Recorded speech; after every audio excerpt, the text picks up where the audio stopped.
అస్సలాముఅలైకుం guys, welcome back to my channel. మా స్టైల్లో, మా ముస్లిం స్టైల్లో చికెన్ కుర్మా ఎలా చేయాలో చూసేద్దాం రండి. ఇక్కడ నేను పైన చూపిస్తున్నాను కదా, ఈ స్పైసెస్ అన్నీ మీ దగ్గర ఉంటే అవన్నీ తీసుకొని, నేను ఎంత క్వాంటిటీ చూపిస్తున్నానో అంతే తీసి ఆయిల్ వేసుకొని ఆయిల్లో ఇవన్నీ వేసేయండి.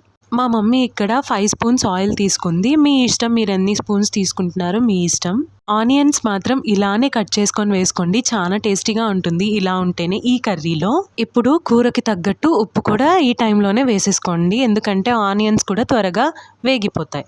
ఇప్పుడు దీంట్లో పచ్చిమిరపకాయలు యాడ్ చేసుకోవాలి. దీంట్లో కారం అనేది మనం వేయమండి.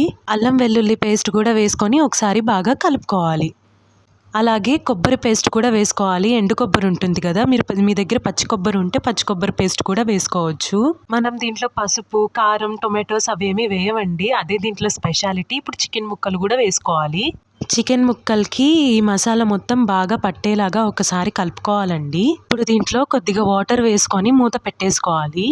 చికెన్ ముక్కలు కొద్దిగా బాయిల్ అయ్యాయి అనిపించిన తర్వాత పొటాటో ముక్కలు కూడా వేసుకోవాలి. దీంట్లో పొటాటో కూడా వేసుకుంటారు, మీ ఇష్టం వచ్చిన వెజిటేబుల్ కూడా వేసుకోవచ్చు. క్యారెట్, బీన్స్ అట్లాంటివి కూడా వేసుకోవచ్చు.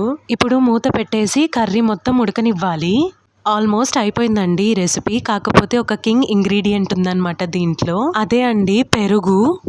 మా మమ్మీ అయితే 1/2 ప్యాకెట్ పెరుగు వేసుకుంది. మీరు కూర క్వాంటిటీని బట్టి పెరుగు వేసుకోండి.